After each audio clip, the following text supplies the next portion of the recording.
I'm going to start just by saying for some reason this morning, we've lived through 23 of these days where it is the memory of one of the worst days of our lives.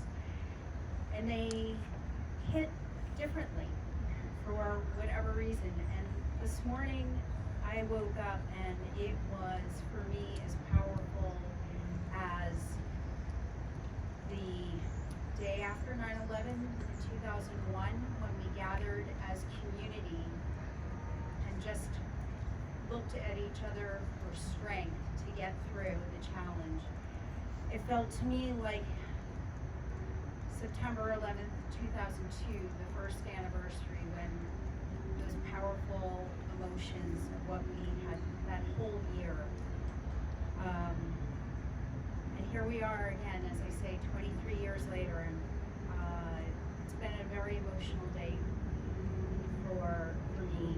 I found it to be very important, and for any of you that are having a hard time today, I listened to music from Johann Johansson, the Orpheus album, and the light coming out of darkness, and what that musical piece goes through.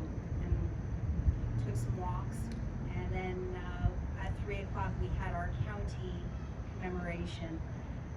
And if you haven't been to Valhalla, to Kensico, to see the rising, I can't stress it enough. It is such a beautiful testament to the 123 lives lost that day on 9/11. And now we have an incredible memorial to the 81 people that served our community by going down to 9/11 and gave of themselves, knowing full well that they were risking their lives to help out.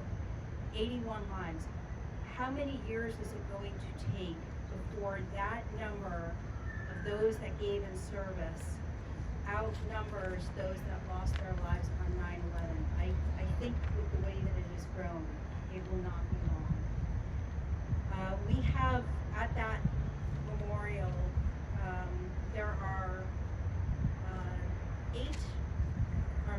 4 different stones, and each have the names of those brave men and women.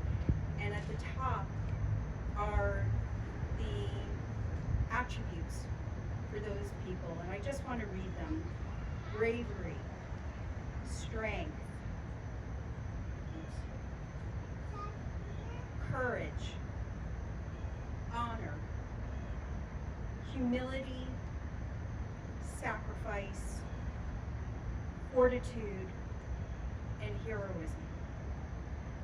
And those are the things that I want to dwell on now to get through the rest of the day, to realize that so many people have all of those attributes.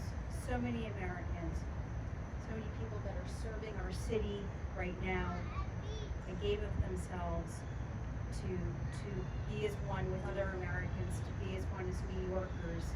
And I'm so grateful for your service then and your service now.